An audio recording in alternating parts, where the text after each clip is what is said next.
Ya, terima kasih.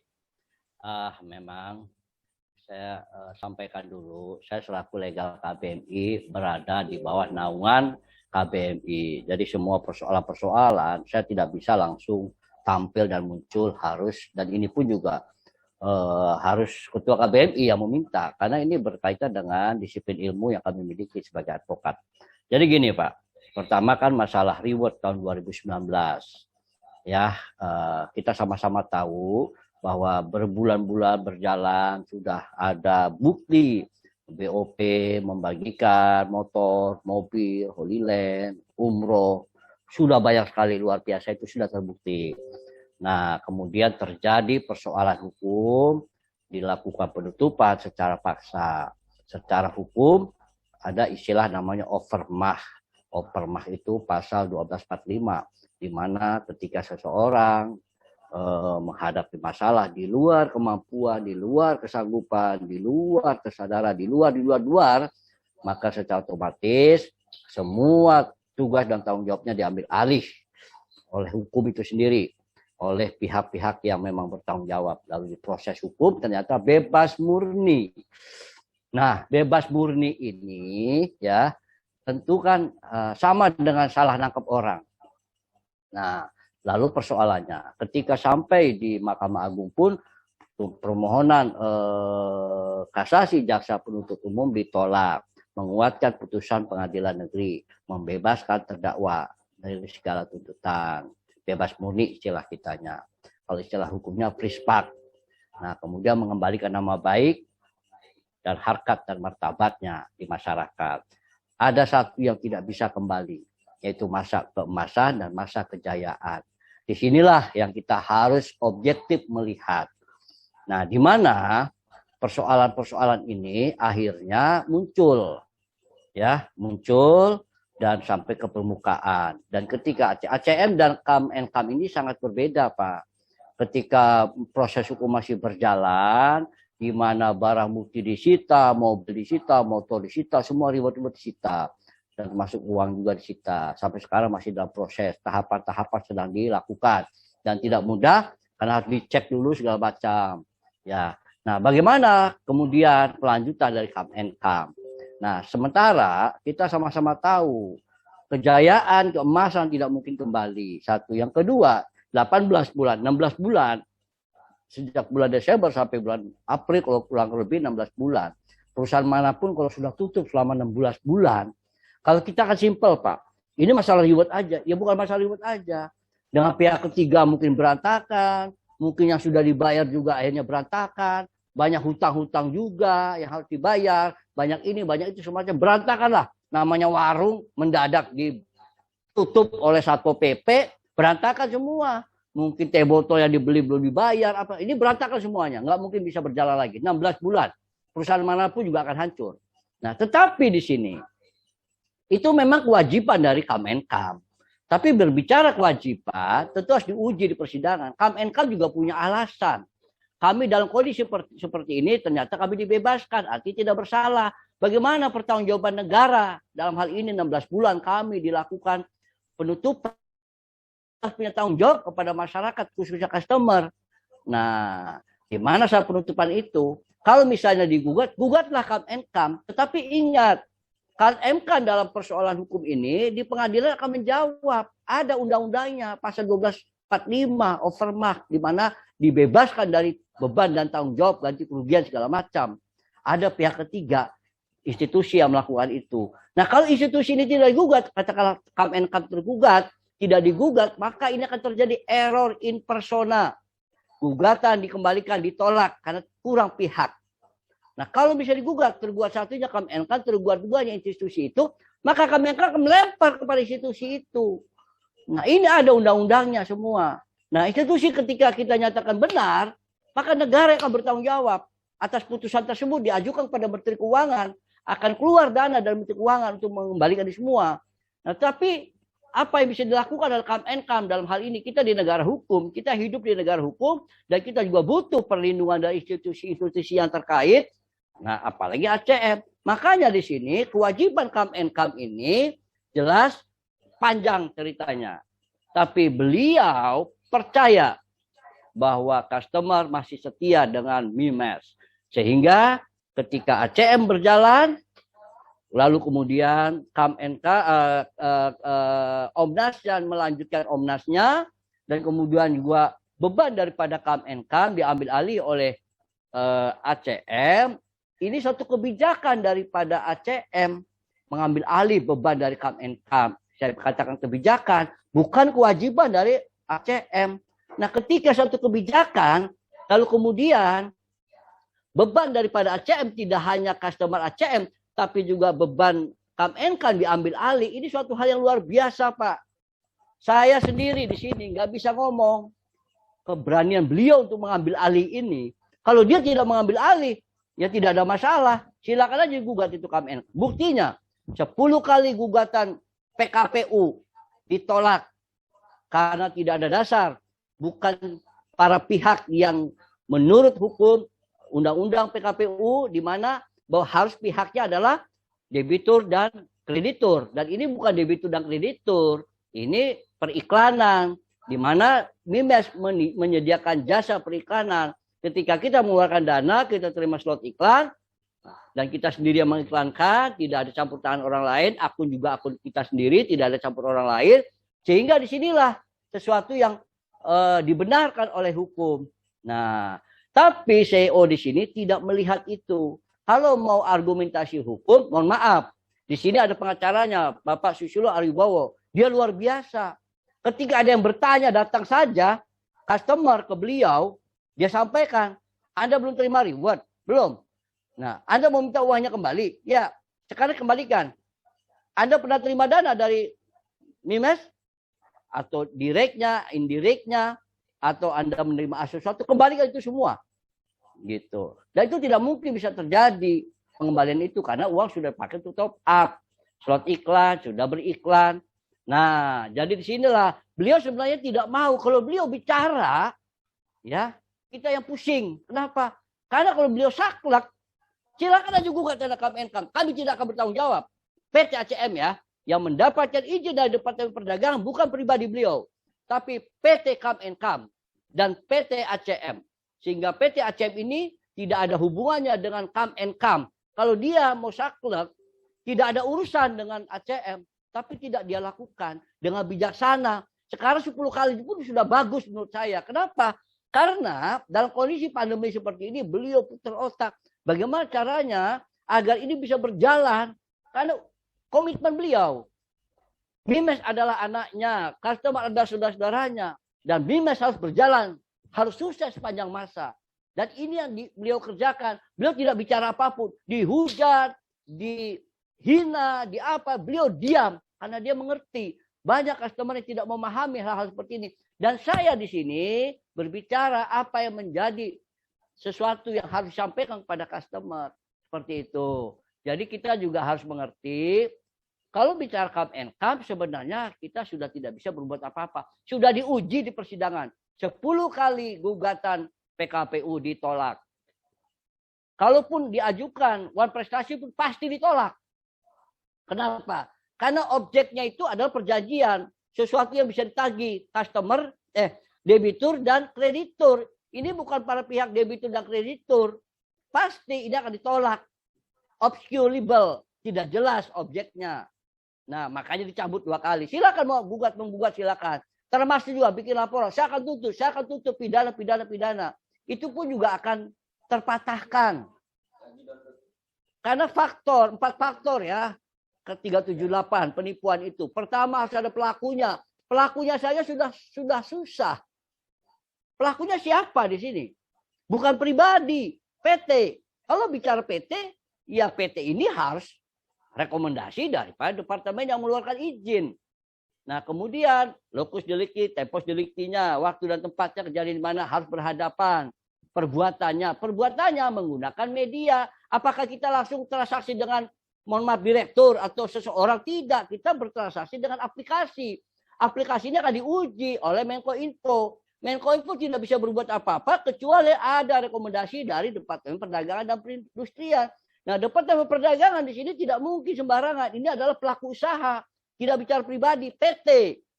Nah, ketika Departemen Perdagangan mengeluarkan produk, dia bertanggung jawab untuk melindungi, memberikan pengawasan, pembinaan, segala macam. Karena pelaku usaha di sini memberikan devisa kepada negara, memberikan pajak, dan juga memberikan ruang tenaga kerja kepada semua banyak orang. Nah, disinilah kesulitannya.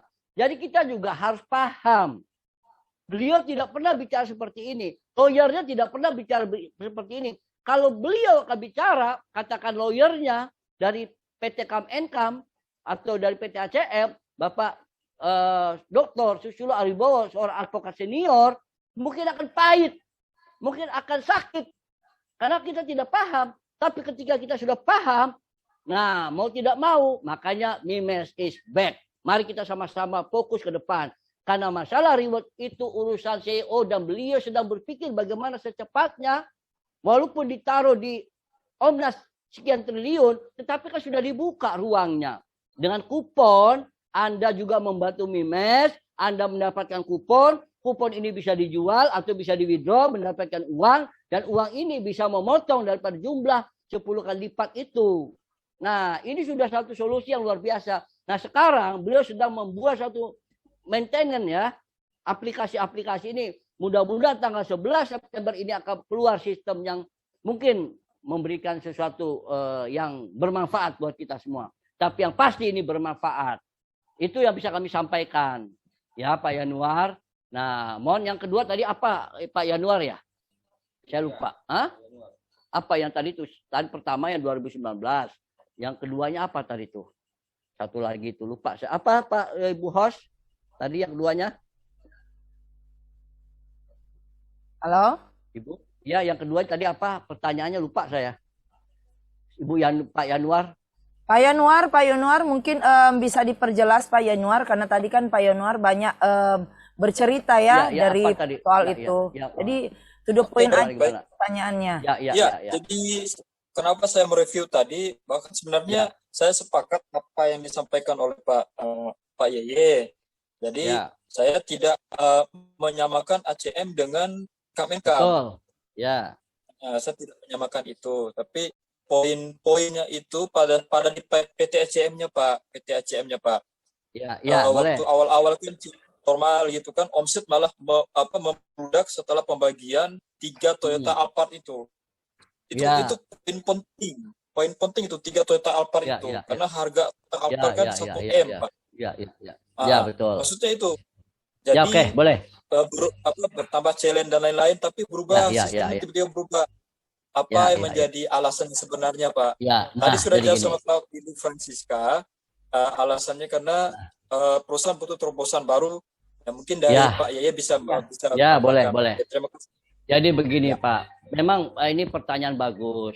ACM kan tidak ada hubungannya dengan Kam-Enkam. Kenapa juga kok disamakan dengan Kam-Enkam? Persoalannya bukan ACM sama Kam-Enkam, bukan. Tapi sistem yang dibuat itu sama. Dan melanjutkan 761. Dengan asumsi saat itu beliau berpikir positif. Bagaimana supaya ini berjalan, customer Kam-Enkam juga tertolong, rewardnya bisa kembalikan segala macam, dibuatlah sistem yang sama. Ternyata dalam perjalanannya, kenapa ada perubahan? Nah, karena kondisi, situasi, dan yang memang tidak memungkinkan. Kalau beliau bicara berhenti, bisa saja berhenti. Frustasi, udahlah nggak usah lah, tinggal aja. Tapi tidak. Beliau berusaha bagaimana supaya ini tetap berjalan. Nah, persoalannya, kenyataannya kan sudah ada yang diberikan, challenge juga sudah diberikan. Artinya, sudah pernah menunjukkan prestasi. Kalaupun belum, berarti sesuatu yang belum. Berarti tidak. Nah, di sini. Kemarin aja, challenge aja berapa miliar, tuh kurang lebih 7 miliar sudah dikeluarkan. Beliau tidak bicara aja. Tapi kalau kita bicara seperti itu, nah, bayangkan, karena customer Mimes ini 300.000. Dan memang customer ACM ini disamakan dengan customer Kam-Enkam. Karena ini ekosistem, komunitas. Tidak bisa dipisah-pisah, dipecah-pecah begitu. Ketika sistemnya ini tidak bisa digunakan lagi, dia rubah dengan cara-cara sistem-sistem yang lain segala macam. Tapi saya dengar juga kemungkinan sistem ribet akan dikeluarkan lagi. Tapi yang pasti bahwa persoalan-persoalan yang terjadi kemarin ini, itu semata-mata antisipasi ketika ini terhenti, tetapi bukan berarti hilang. Tidak, tetap buktinya 10 kali dibuat. Nah, jadi sekarang ini mohon berjiwa besar. Kenapa? Karena seperti kata Bu Ketua tadi, perusahaan besar aja bangkrut. Mana ada perusahaan yang mampu berdiri. Sekarang pemerintah itu memberikan subsidi kepada masyarakat karena kondisi yang seperti ini. Nah, Mimiles tidak menjerit saja. Sebenarnya batinnya menjerit Mimiles ini dalam kondisi seperti ini. Tapi tetap berjuang. Walaupun dihina, dihantam, di apa-apa segala macam. Tetap beliau berjalan. Nah, tapi kalau bicara ACM ketika belum terrealisasi, bukan berarti belum. Sudah ada yang terrealisasi. Kalau yang belum berarti memang belum, artinya bukan berarti tidak. Nah, masih dalam proses. Nah, terbukti dibuat 10 kali. Nah, mudah-mudahan ke depan Mimiles is back ini tujuannya itu. Kita buka dulu mindset kita, kesadaran kita. Bagaimana supaya Mimiles ini bangkit lagi. Kita butuh Mimiles, ya kita harus dorong Mimiles. Nah, Mimiles akan memberikan apa yang menjadi harapan kita. Seperti itu, Pak. Satu hal yang barangkali ya, ketika ACM atau CEO kita mengatakan customer Mimiles, customer Mimiles. Tidak ada perbedaan antara come and come Mimiles atau customer come and come ataupun customer ACM. Tetap satu customer Mimiles. Itu yang harus kita apresiasi. Karena statement itu sangat luar biasa, membuat hati saya tidak bisa berbuat apa-apa. Artinya, statement itu yang luar biasa, mengarahkan apapun kalimat yang akan kita sampaikan kepada beliau, mau kecewa, mau marah, segala macam. Kalimat itulah yang tidak bisa kita lawan. Nah, karena saudara-saudara kita semua, customer-customer yang di come and come, ternyata diselamatkan oleh beliau, oleh ACM-nya, satu kapal dinaiki oleh 2 penumpang yang berbeda. Nah, tetap dia akan jalan. Itulah yang harus kita hargai. Terima kasih. Ya, terima kasih itu tanggapan dari Pak Yeye sebagai legal.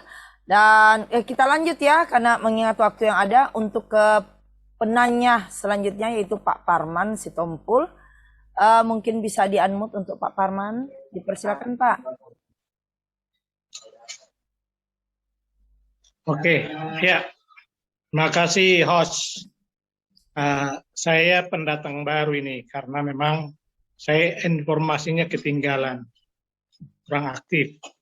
Sehingga dengan sistem yang baru, ACM itu pun saya belum paham betul. Sehingga saya pasif. Itu yang pertama. Yang kedua, saya sudah pernah berkomunikasi lewat WA dengan Bu Ketua, Bu Francisca, dan apa yang sudah diminta saya sudah kirim, saya sudah isi pelimpahan kuasa untuk mengurus yang bermasalah di Polda Jawa Timur. Dan dengan Pak Yeye pun sebenarnya saya sudah pernah WA beliau dan memang sama sarannya. Jadi yang saya lihat di sini, saya amati karena saya hanya pengamat dari jauh. Customer dari Mimiles ini 2 kubu. Artinya satu yang pro dan satu yang kontra. Makanya saya dengar tadi ada yang mau demo-demo, nah itu ya, artinya itu yang kontra. Saya sih tidak pedulikan yang seperti itu.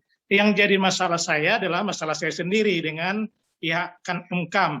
Di mana pada awalnya, saya cerita sedikit dulu, yang prospek kami itu adalah Bu Eva sendiri, Dokter Eva, datang ke kantor. Kalau Bu Francisca, Pak Yeye tahu, Ibu Masturo dulu yang bawa Bu Eva ke kantor. Sehingga kami tertarik, itu kalau tidak salah awal 2019. Makanya saya dapat BOP di Samudra, di Balai Samudra Priok. Saya dapat di situ 1 unit Avanza, karena itu yang saya top up. Dan rewardnya saya terima di situ. Dan memang setelah proses, saya terima unitnya itu bulan November.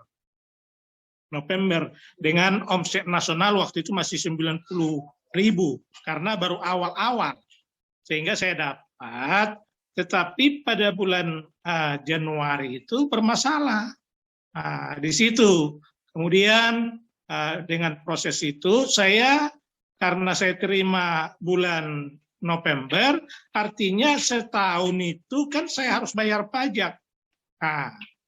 Ternyata waktu saya ke Samsat Bekasi, itu bukan hanya bayar pajak, malah STNK saya ditahan dengan memberikan surat dari Polda Metro Jaya atas dasar dari Polda Jawa Timur, sehingga waktu itu saya emosi sebenarnya.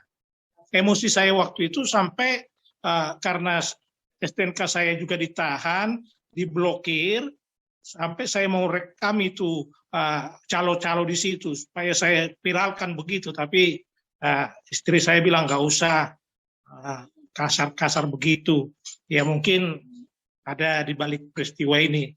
Jadi artinya dari situlah saya kurang aktif, sehingga hanya ingin informasi kabar, dan yang saya dapat ternyata setelah perjalanannya menang di pengadilan Jawa Timur dan juga bebas demi hukum di MA. Menurut pemikiran saya sebagai orang awam, berarti kalau sudah bebas demi hukum, minimal seharusnya itu barang bukti itu seharusnya dikembalikan menurut pahaman saya. Tetapi sampai sekarang belum, makanya saya ikuti jalur dan semoga ini bisa betul-betul diperjuangkan. Hak kami dapat, kami tidak tahu dengan permasalahan kam dengan pihak Polda, tetapi kami sebagai customer, artinya mobil sudah ada di tangan tapi nggak bisa pakai, ya percuma istilahnya. Sepertinya nggak ada artinya. Jadi seolah-olah kita punya tapi nggak bisa pakai. Jadi itu sebabnya makanya saya lewat KBMI legalnya supaya betul-betul hak kami itu bisa kami terima sepenuhnya. Selain itu, waktu itu pun saya sudah dapat tiket ke Turki 5.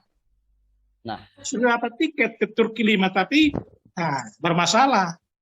Dan yang lain-lain, istri saya juga ikut top up waktu itu, emas 100 gram, ada yang 200 gram sama dan lain-lain. Saya nggak tahu. Pertanyaan saya, apakah itu nanti walaupun nanti dengan Omnas berapa triliun dapat, saya nggak ngerti. Nah ini mohon pencerahannya. Ya, baik. Terima kasih. Oke. Coba. Ya, mungkin dari legal sebentar atau Bu Francisca. Ya. Ya, Pak Parman Sitompul, terima kasih. Saya juga terima kasih, ternyata kita ketemu lagi Pak Parman ya. Memang banyak sekali customer yang WA memberikan data dan sebagainya dari awal-awal. Kami mohon maaf, kami baru bisa bisa memulainya sekarang karena memang itu mempunyai bagian-bagiannya Pak ya. Kita harus mengikuti aturan-aturannya, dan itu kami pun tidak boleh itu semua ditangani oleh pihak Pak Susilo dan timnya untuk masalah Mimiles ini, dan kami pun harus menunggu sampai ini benar-benar selesai. Nanti tim legal KBMI akan menjelaskan lebih jelas. Saya hanya ingin mengoreksi sedikit dari apa yang Pak Parman Sitompul tadi bilang, bahwa emasnya dan ini top up slot iklan yang berhadiah emas ya Pak ya. Jadi jangan sampai nanti salah. Takutnya nanti salah karena hal yang sekecil inilah yang akan nanti karena kita berbicara di publik. Jadi saya harus mengkritik sedikit untuk supaya jangan sampai ada kesalahpahaman dan salah persepsi dari yang lain, Mbak.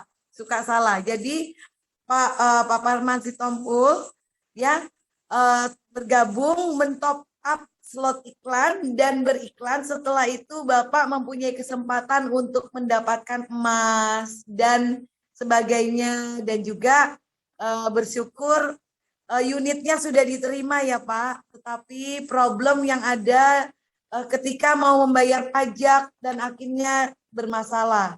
Berarti kena dampak daripada 2019 itu ya Pak. Nah, saya minta Legal KBMI nih. Ini Legal KBMI punya bagian untuk ini ya Pak Parman ya. Silakan Pak Yeye untuk ditanggapi Pak. Silakan. Ya, terima kasih Bu Ketua. Jadi betul apa yang disampaikan Bu Ketua.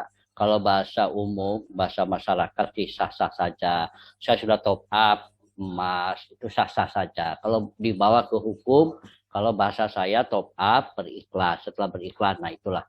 Artinya kita sudah menikmati sesuatu yang kita beli, yaitu suatu iklan. Nah sekarang begini Pak, jadi memang kita juga berharap kepada customer yang memang punya permasalahan yang sama, silakan, kita sudah ada formnya, surat permohonan minta bantuan. Kita bukan surat kuasa ya Pak, surat itu adalah sifatnya umum. Karena tanpa surat itu pun, tanpa ada surat permohonan dari customer pun, KBMI bisa melakukan. Tetapi kan tetap akan harus ada dasar.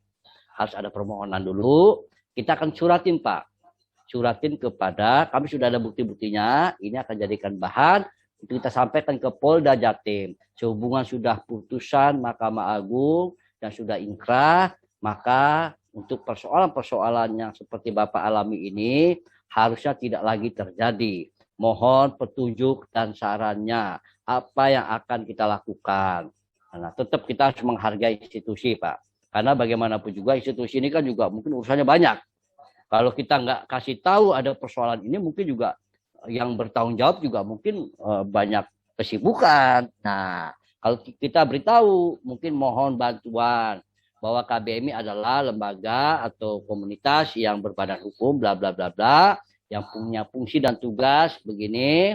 Jangan ini ada keluhan-keluhan daripada customer seperti 1, 2, 3, 4, 5, dan ini terkait dengan perkara yang sedang berjalan saat itu. Dan sekarang sudah putus dengan putusan nomor sekian, tanggal 7 April 2021 dan sudah ingkrah melewati 14 hari. Maka dengan demikian tidak ada alasan lagi sebagai penerima reward yang sudah diterima, tentu mereka juga punya hak untuk menikmati.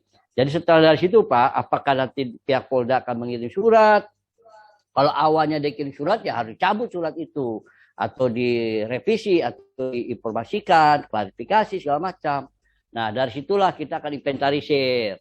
Masalah-masalah ini apa saja, urusan samsat, urusan dengan Polda Jatim misalnya ada kendaraan yang masih disita, kita minta tolong ya, ini bukan kaitannya dengan barang sitaan yang dilakukan oleh kejaksaan sebagai barang sitaan pada saat dakwaan, bukan di luar itu. Kalau di dalam itu kami tidak bisa melakukan karena ada pihak yang berwenang, yaitu Pak Susilo Adiwibowo, advokat daripada KMNK maupun ACM. Saya di sini akan membantu di luar dari itu, karena dampak daripada perkara yang sedang terjadi saat itu. Nah, mudah-mudahan ini akan kita lakukan. Setelah kita kirim surat, kita akan datang ke sana. Kita akan menghadap, kita tuntaskan. Gitu. Ya kalau memang mereka mengeluarkan surat, ya harus dicabut. Gitu. Kalau misalnya masalah ini tidak tuntas, siapa yang menghalangi sehingga ini tidak tuntas? Kami tidak akan cerita panjang lebar, Pak. Kita ingin tahu siapa di sini. Tapi saya yakin Polda Jatim itu ya institusi yang terhormat, mereka paham. Saya yakin semua bisa diselesaikan. Begitu Pak. Jadi kita tunggu, saya akan tampung dulu. Mohon yang lain-lain juga secepatnya, jangan sampai ketinggalan. Kalau ketinggalan kami juga nggak bisa lagi nanti. Kenapa? Harus kerja 2 kali. Seperti itu. Yang lain-lain juga yang punya permasalahan sama, malah ada yang reward itu dijaminkan ke orang. Dia dikejar-kejar sampai mau dilaporkan segala macam. Nah itu juga persoalan-persoalan hukum itu juga akan kita inventarisir. Nah yang bayar pajak sampai dituduh penggelapan, yang Bapak sendiri mau perpanjang STNK, bayar pajak ternyata STNK-nya disita, itu harus mereka kembalikan. Tapi kita tidak bisa menyalahkan kepolisian Bekasi misalnya, karena memang asal-muasalnya dari perkara di Polda. Jadi kita ke Polda dulu, minta petunjuk. Gitu Pak. Ya, itu aja Pak jawabannya. Terima kasih. Saya tambahkan sedikit ya. Kami akan mulai mendata Pak. Sudah beberapa banyak yang sudah melakukan info kepada KBMI langsung dan juga sudah mengisi form permohonan pendampingan dari KBMI. Nah, seperti yang Pak Legal tadi bilang bahwa kami akan kirim surat dulu ke sana karena kita menghargai hukum. Dan kita akan lakukan seperti itu. Dan KBMI sendiri, saya sebagai ketua dan juga Pak Legal yang akan langsung mendampingi, kami akan langsung turun ke Surabaya dan kami akan langsung untuk mengurus proses ini untuk mewakili customer dan mendampingi problem yang ada terkait masalah ini untuk customer. Kurang lebih seperti itu, Pak. Nanti yaitu sudah diberikan nomor telepon customer service dari KBMI yang bisa dicatat oleh bapak-bapak dan semua customer yang ada, sehingga bila ada masalah-masalah yang apapun itu yang kena dampak dari 2019, maka silakan diberitahukan kepada kami KBMI dan kami akan mendampingi customer yang ada, ya, khusus untuk customer ya, khusus untuk customer yang akan kami dampingi secara langsung, kurang lebih seperti itu. Terima kasih. Saya kembalikan kepada Ibu Siska. Ya, terima kasih untuk tanggapan-tanggapan yang sudah diberikan oleh Pak Yeye selaku legal maupun Bu Francisca dari Ketua KBMI. Ini masih ada satu lagi yang raise hand.